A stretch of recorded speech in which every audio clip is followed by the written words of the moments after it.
The T-34 is often called the best tank of World War II. Military historians praise its sloped armor, powerful gun, and revolutionary design. The Germans feared it. The Soviets mass-produced over 84,000 of them. It's been credited with winning the Eastern Front, with turning the tide against Nazi Germany, with being the weapon that saved the Soviet Union. But there's a darker side to this story that's rarely told, a side that involves unimaginable suffering, catastrophic design flaws, and death rates so high they seem impossible to believe. Soviet records, declassified decades after the war, reveal a disturbing truth. In the early years of the war, the average life expectancy of a T-34 crew member was measured not in months or weeks, but in hours. Some units reported casualty rates exceeding 80% within the first month of combat. The T-34 wasn't just fighting the Germans, it was killing its own crews through a combination of mechanical failures, design compromises, and production shortcuts that turned what should have been the Red Army's greatest advantage into a death trap for the men inside. This is the story of why 80% of T-34 crews died, not just from enemy fire, though that was certainly part of it, but from fires that couldn't be escaped, from vision so poor that crews drove blind into danger, from mechanical failures that left them helpless on the battlefield, and from a Soviet military system that valued the tank more than the men who operated it. To understand why the T-34 became a death trap for its crews, we need to start with how it was designed. In the late 1930s, Soviet tank designer Mikhail Koshkin was tasked with creating a new medium tank that could replace the aging BT series. What he came up with was revolutionary, genuinely ahead of its time in many ways. The sloped armor was the T-34's most famous feature. Instead of vertical plates that enemy shells could penetrate easily, Koshkin designed armor that was angled at 60 degrees from vertical. This meant that an incoming shell had to travel through much more armor to penetrate, effectively doubling or tripling the protection without adding weight. It was brilliant, and it terrified the Germans when they first encountered it in 1941. The 76.2mm gun was powerful for its time, capable of destroying any German tank in service when the T-34 first appeared. The wide tracks distributed weight effectively, allowing the T-34 to cross terrain that would bog down German panzers, and the diesel engine, unlike the gasoline engines used by most tanks, was less likely to catch fire when hit. On paper, the T-34 was perfect. In reality, it was a nightmare for the men who had to fight in it, because every advantage came with compromises, and those compromises killed tens of thousands of Soviet tankers. The sloped armor that made the T-34 so well protected also made the interior cramped to the point of being claustrophobic. The crew of 4, driver, gunner, loader, and commander, were packed into a space so tight they could barely move. The commander had to operate the radio, if the tank even had one, observe the battlefield, command the crew, and also serve as the loader for the Hall machine gun. One man doing 4 jobs and doing none of them well. The commander's position was particularly terrible. He sat in the turret with a hatch above his head, but visibility was almost non-existent. The T-34 had terrible optics, the worst of any major tank in World War II. The vision blocks were small, made of poor quality glass that was often scratched or dirty, and positioned in ways that left huge blind spots. Many T-34 commanders resorted to fighting with their hatches open just so they could see what was happening around them. This made them vulnerable to snipers, artillery fragments, and machine gun fire. One Soviet tank commander who survived the war later wrote, "Fighting in a T-34 was like fighting while wearing a blindfold. You couldn't see the enemy until they were shooting at you. Our commanders had to choose between staying buttoned up and being blind, or opening the hatch and being exposed to enemy fire. Many chose to open the hatch. Many died because of it." The driver's position was even worse in some ways. He sat in the front hall with a single vision slit to see through. This slit provided maybe 30 degrees of forward vision and nothing to the sides. The driver relied entirely on the commander to tell him where to go, when to turn, when to stop. In combat, when the commander was busy trying to fight the tank and keep track of the enemy, the driver was essentially blind. This led to countless accidents.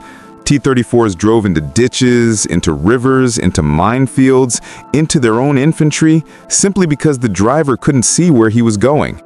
Soviet reports from 1941 and 1942 are filled with incidents of T-34s being lost to non-combat causes because the driver couldn't see obstacles. But perhaps the most deadly compromise in the T-34's design was the ammunition storage. In early T-34 models, the 76mm shells were stored loosely in racks around the crew compartment. There was no armored protection for the ammunition. If an enemy shell penetrated the armor, or even if fragments from a near miss got inside the tank, they could hit the ammunition directly. When ammunition detonates inside a tank, the result is catastrophic. The explosion is contained within the armored hull, and all that energy has nowhere to go except through the crew. Witnesses describe T-34s that were hit in the ammunition storage simply disintegrating, the turret blown completely off the hull, sometimes landing dozens of meters away. The crew had no chance of survival. They were vaporized instantly.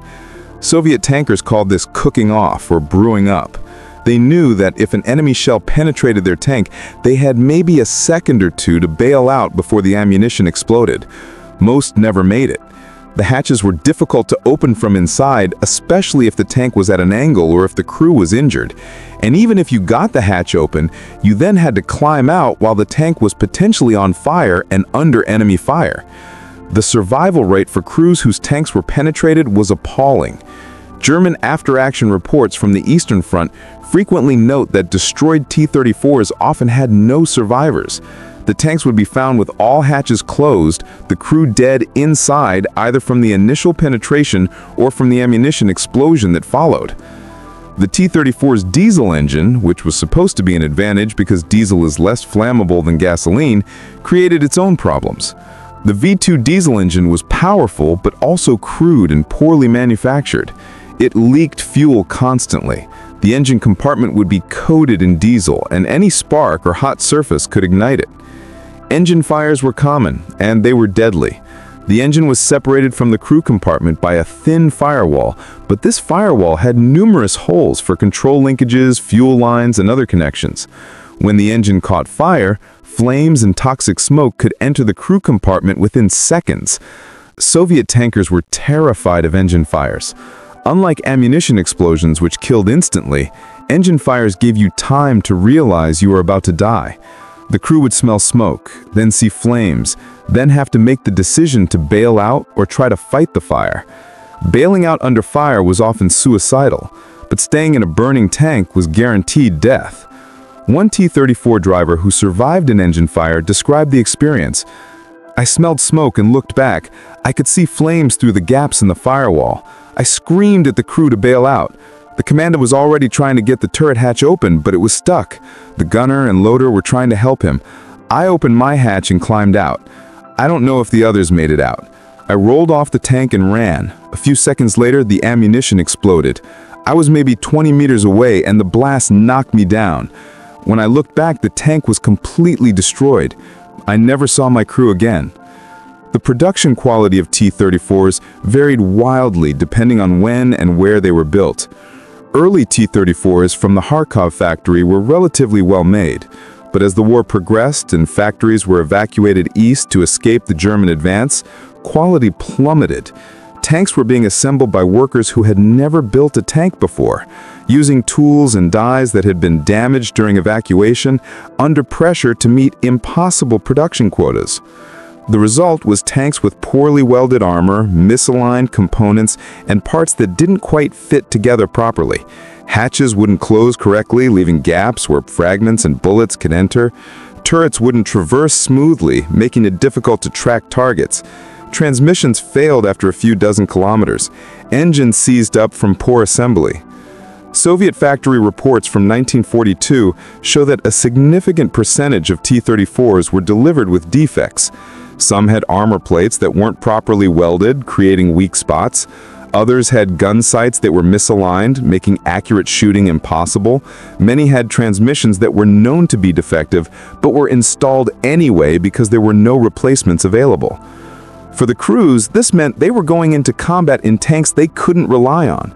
The armor might not stop an enemy shell because the welds were weak, the gun might not hit what they aimed at because the sights were misaligned, and the engine might fail at the worst possible moment because it was poorly assembled. And there was nothing they could do about it. Soviet tankers didn't have the luxury of rejecting a defective tank. If that was the tank assigned to them, that was the tank they took into combat. And if it failed and they died as a result, there were always more crews to replace them. Fighting in a T-34 was an experience that combined physical discomfort, sensory deprivation, and constant mortal danger in ways that are difficult for anyone who hasn't experienced it to fully understand. Let's walk through what it was actually like to be a crew member in a T-34 during combat. You're the commander. Your position is in the turret, standing on a small platform with your head inside the cramped turret basket. Above you is the commander's cupola with its hatch.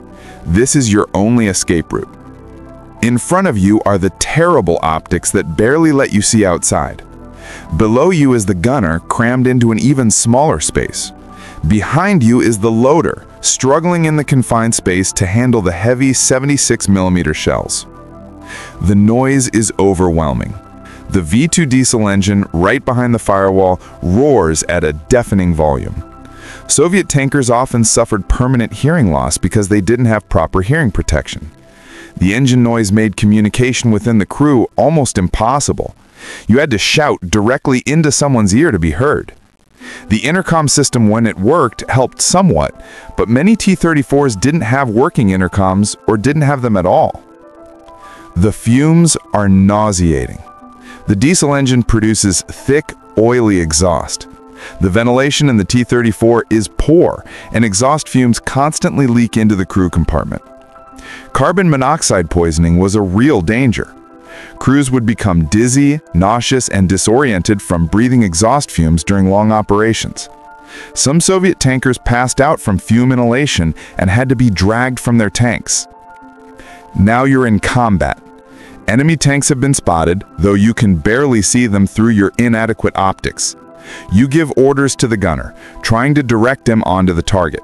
He's peering through his own poor quality sight, trying to find what you're describing.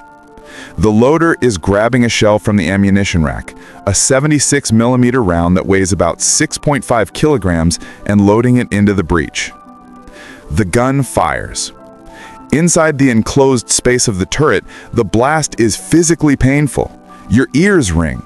Smoke from the propellant fills the turret, making it even harder to see and breathe. The fume extractor on the T-34's gun is inadequate, so the turret quickly fills with smoke after several shots. You're coughing, your eyes are watering, you can barely see, and you're trying to fight a tank battle. The recoil of the gun is violent. The breech slams backward with tremendous force. Loaders had to be extremely careful to keep their hands and arms clear, or they could be crushed. Injuries from the recoiling breech were common. Some loaders lost fingers or suffered broken bones when the breech caught them. Meanwhile, enemy shells are hitting your tank. Each impact sounds like being inside a bell when it's struck. The noise is deafening. The shock reverberates through the entire hull. Even if the shell doesn't penetrate, the impact can cause fragments of armor to break off on the inside, creating deadly spalling that could kill or wound crew members. You don't know if the armor will hold. You don't know if the next impact will penetrate. You don't know if you have seconds to live or if you'll survive the battle. All you know is that you're trapped in a steel box that's being hammered by enemy fire, and your only option is to keep fighting and hope you survive. Let's say you're the driver now. Your world is even more restricted. You sit in the front hall with your vision slit providing a narrow view forward. You can't see the enemy. You can't see where your own shells are landing. You can barely see where you're driving.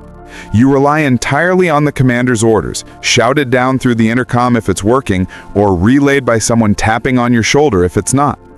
The controls are heavy and unresponsive. The T-34's clutch requires significant physical strength to operate. The gearbox is crude and difficult to shift, especially under stress. Drivers had to develop tremendous physical strength just to operate the tank. Shifting gears during combat, when you're exhausted and adrenaline is making your hands shake, was a constant struggle. The transmission fails. This happened frequently, especially in T-34s built in 1942-1943 when quality was at its lowest. One moment you're driving forward, the next moment the tank grinds to a halt. Gears have stripped, the transmission has seized, the tank is now immobilized. An immobilized tank on the battlefield is a death trap. You can't maneuver, you can't retreat, you're a stationary target for every enemy gun that can see you. The commander is screaming at you to get the tank moving. You're desperately trying to shift gears, to restart the engine, to do something, but the tank won't move. Enemy fire concentrates on your position. Shells are hitting the tank repeatedly. It's only a matter of time before one penetrates. The commander orders everyone to bail out.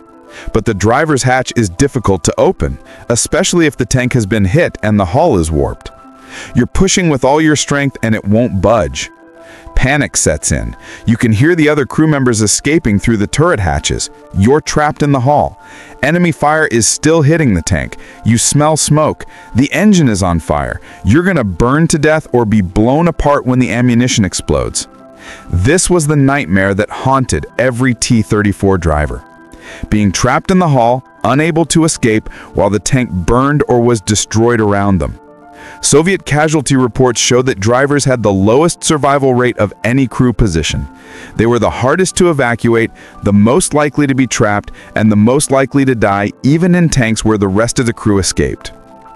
Now imagine you're the gunner or loader. Your job is to keep the gun firing, to keep killing enemy tanks while your own tank is being hit. You're in the turret with the commander in an even more cramped space. You're handling ammunition that could explode if an enemy shell penetrates the turret. You're breathing gun smoke and fumes, your ears are ringing from the gun firing. The turret traverse is manual. There's no power traverse in most T-34s. The gunner has to physically crank a handle to rotate the turret.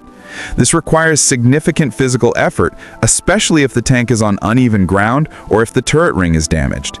In combat, when you need to quickly shift fire from one target to another, the slow manual traverse could mean the difference between life and death.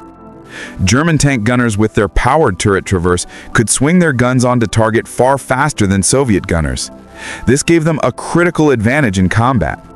German tankers reported that in tank versus tank engagements, they could often get 2 or 3 shots off before the T-34 could traverse its turret to return fire. The gun sight is poor quality. Soviet optics were inferior to German optics throughout the war. This meant Soviet gunners had trouble acquiring targets at long range, trouble identifying whether a target was friend or foe, and trouble hitting targets accurately beyond a few hundred meters. One Soviet gunner later wrote about his experience. "I couldn't see what I was shooting at half the time. The sight was scratched and dirty. At ranges beyond 500 meters, everything was just blurry shapes. I would aim at where the commander told me to and fire and hope I hit something. Meanwhile, German tanks were hitting us from 1,000 meters or more, hitting us on the first shot because their optics were so much better than ours." The rate of fire was slow. Because the commander was also busy trying to observe the battle, direct the driver, and coordinate with other tanks, the loader often had to work without guidance. He would grab shells from the racks, load them, and wait for the command to fire. In the chaos of combat, with smoke filling the turret and communication breaking down, the rate of fire could drop dramatically. German tank crews with dedicated commanders who didn't have to also serve as loaders could maintain much higher rates of fire. A well-trained panzer crew could fire 8 to 10 aimed shots per minute. A T-34 crew might manage 4 to 6 shots per minute under ideal conditions and far fewer in actual combat. All of these factors, the poor visibility, the cramped interior, the inadequate optics, the slow turret traverse, the communication difficulties, combined to make fighting in a T-34 an exercise in frustration and terror. You were struggling against your own tank as much as you were fighting the enemy. The casualty rates for T-34 crews were simply staggering, far worse than most people realize. Soviet records that have been declassified since the fall of the Soviet Union reveal the true scope of the losses, and the numbers are horrifying. In 1941, during the first year of the German invasion, the average life expectancy of a T-34 crew was measured in hours, not days or weeks. Soviet tank brigades reported losing 100% of their crews within a month of entering combat. These weren't just losses of individual tankers who could be replaced. These were entire experienced crews wiped out. The Soviet 4th Tank Brigade, which entered combat in July 1941 with 49 T-34s, had lost all 49 tanks and most of their crews by the end of August. That's less than 2 months. The brigade was reconstituted with new tanks and new crews and lost nearly everything again by November. This cycle of destruction and rebuilding continued throughout 1941 and 1942. Why were the losses so catastrophic? Part of it was German tactical superiority. German tank crews were better trained, had better optics, and used superior tactics. They would engage Soviet tanks at long range where the T-34's poor optics made it difficult to return fire accurately. They would target the T-34's weak spots, the sides and rear, where armor was thinner. But a huge part of the losses came from the T-34's own flaws. Soviet after-action reports from 1941-1942 consistently note that a high percentage of T-34 losses were due to mechanical failures rather than enemy action. Tanks would break down during advances and have to be abandoned. Engines would catch fire during operations, destroying the tank without any enemy involvement. Transmissions would fail, leaving tanks immobilized on the battlefield where they would be destroyed by German forces. One Soviet report from December 1941 analyzed the losses of a tank corps that had started the month with 150 T-34s. By the end of the month, only 22 were still operational. Of the 128 tanks lost, only 47 were confirmed destroyed by enemy fire. The rest were lost to mechanical failures, breakdowns, fires, and accidents. Think about that for a moment. More than 60% of losses were self-inflicted. The T-34 was killing its own crews not through enemy action, but by poor design, shoddy manufacturing, and inadequate maintenance. The fire problem was particularly deadly. Soviet records indicate that approximately 15 to 20% of T-34 losses in 1941-1942 were due to engine fires that started without any enemy action. The diesel fuel would leak, accumulate in the engine compartment, and ignite from heat or sparks. Once the fire started, it spread rapidly, and crews often had only seconds to evacuate before the ammunition exploded. Survival rates for crews whose tank caught fire were abysmal. If the fire started while the tank was stationary, crews had a reasonable chance of escaping. But if the tank was moving, especially in combat, the survival rate dropped dramatically. Crews would often not realize there was a fire until it was too late. By the time they smelled smoke or saw flames, the fire had already spread to the point where evacuation was nearly impossible. One Soviet tanker described his experience with a T-34 fire. "We were advancing across open ground when I smelled something burning. I looked back and saw smoke coming from the engine compartment. I immediately stopped the tank and shouted for everyone to bail out. The commander got his hatch open and climbed out. The gunner and loader followed. I tried to open my hatch, but it was stuck. The other crew members pulled me out through the turret hatch. We had just gotten clear when the ammunition exploded. Had we been 10 seconds slower, we'd all be dead." The ammunition storage problem claimed even more lives. When a T-34 was penetrated by an enemy shell, the probability of the ammunition exploding was extremely high. German tank commanders quickly learned to aim for the ammunition racks in the T-34, which were poorly protected and easy to hit. Soviet reports indicate that when a T-34's ammunition exploded, crew survival rate was approximately 5%. That means 95% of crew members died instantly when their tank brewed up. The turret would be blown off, the hull would be torn apart by internal explosions, and the crew would be killed before they could even attempt to escape. Compare this to later tanks like the Sherman or the later model T-34-85, which had better ammunition storage with some protection, and crew survival rates were significantly higher. In American Shermans, even when the tank was penetrated and caught fire, crew survival rates were around 50% or higher. The design allowed crews to evacuate more easily, and the ammunition was somewhat better protected. The poor visibility and lack of situational awareness in the T-34 led to countless deaths that were preventable. Soviet tankers would drive into ambushes because they simply couldn't see the enemy. They would advance into minefields because the driver couldn't see the ground properly. They would be flanked by German tanks because the commander couldn't maintain 360-degree observation. Soviet tactical reports from the war are filled with incidents where entire platoons or companies of T-34s were destroyed because they didn't see the enemy until it was too late. German tank units would set up in concealed positions and wait for Soviet tanks to drive past their position, then engage from the side or rear at close range, 200-300 meters. They could destroy 4 or 5 tanks before the rest realized what was happening and tried to react. Their commanders couldn't see us, couldn't coordinate a response. It was like shooting targets on the training range. The training of Soviet tank crews was also woefully inadequate, especially in 1941-1942 when losses were highest. Crews were being pushed into combat with minimal training, sometimes with less than a week of familiarization with the T-34. They didn't know how to properly maintain the tank, how to handle it in combat, how to work together as a crew. This lack of training created a vicious cycle. Inexperienced crews would be killed quickly in combat, new crews would be thrown into battle with even less training because there was no time, they would be killed even faster. The few experienced crews who survived became incredibly valuable, but they were a tiny minority. By 1943, some improvement came. The T-34-85 variant addressed some of the worst problems.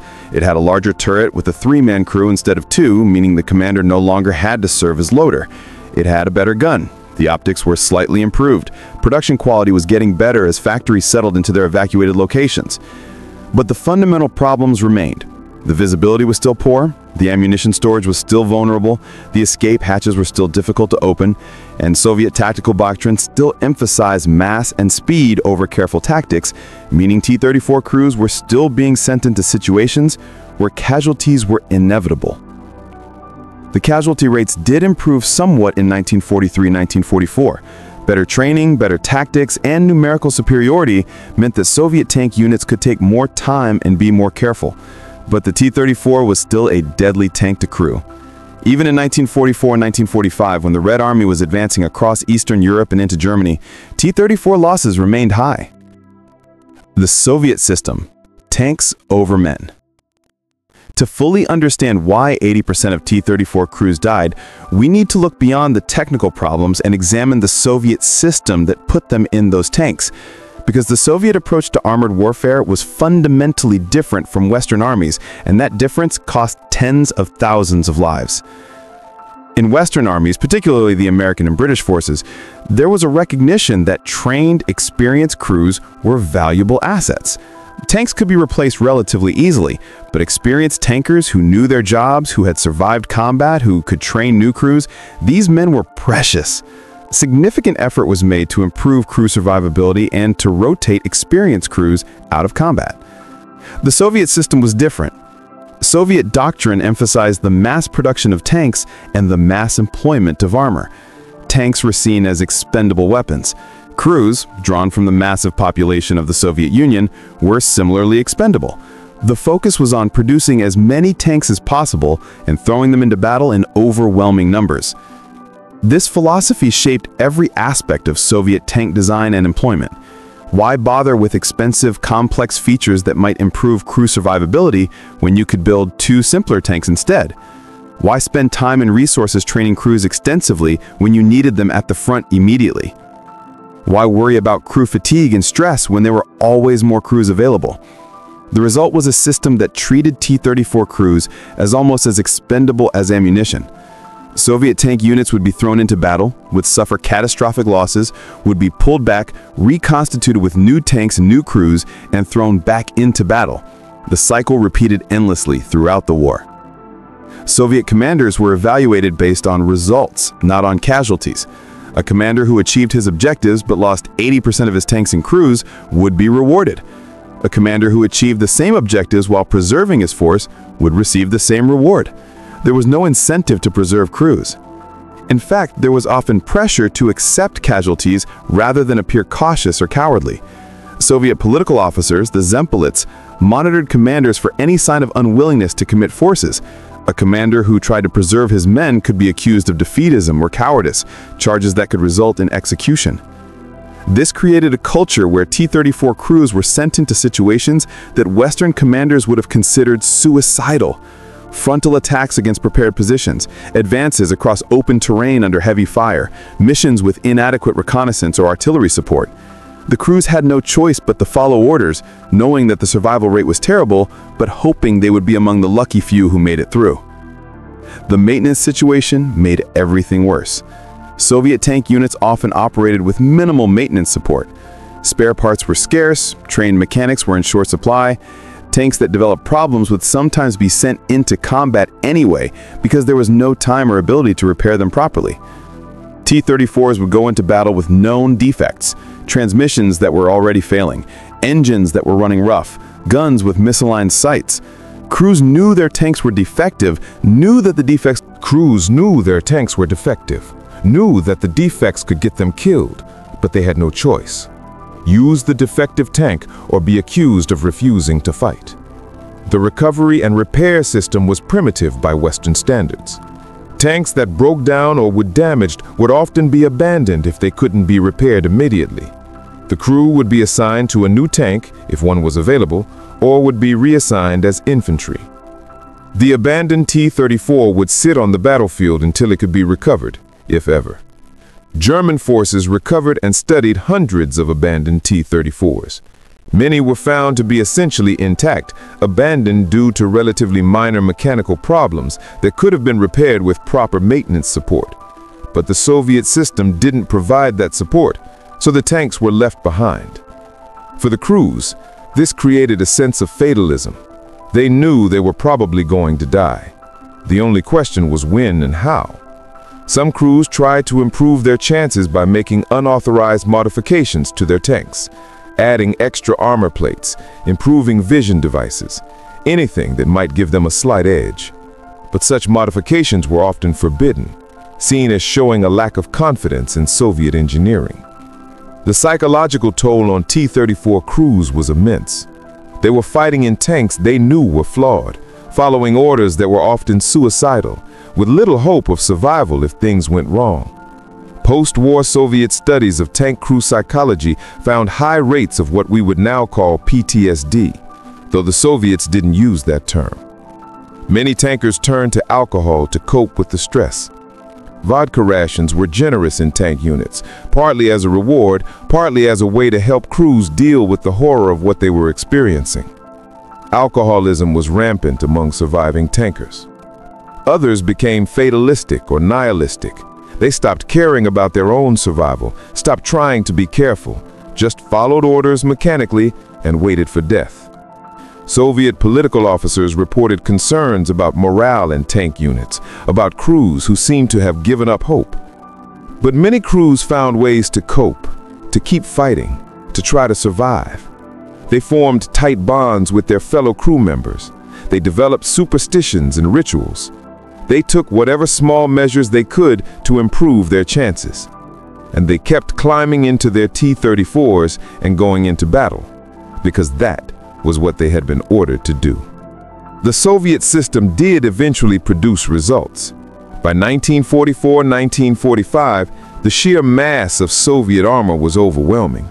German forces, even with better tanks and better trained crews, simply couldn't deal with the numbers. For every Panther or Tiger that destroyed 3 or 4 T-34s, there were 10 more T-34s behind them. The Soviet approach, crude and brutal as it was, achieved its objective. Germany was defeated. The Red Army pushed all the way to Berlin. Soviet tanks were parked in front of the Reichstag when Germany surrendered. By the cold calculus of military victory, the Soviet tank doctrine worked. But the cost in human lives was staggering. Exact figures for T-34 crew casualties are difficult to determine, as Soviet records were often incomplete or unreliable. But estimates suggest that somewhere between 200,000 and 300,000 Soviet tank crew members died during World War II. Given that the T-34 made up the vast majority of Soviet tanks, most of those deaths were T-34 crew members. Think about that number. 250,000 men dead in the T-34 tanks that were supposed to give the Red Army the advantage. Dead from enemy fire, yes, but also dead from fires that shouldn't have started, from ammunition explosions that could have been prevented, from mechanical failures that were the result of rushed production, from poor visibility that led them into ambushes, from a system that valued tanks more than the men who crewed them.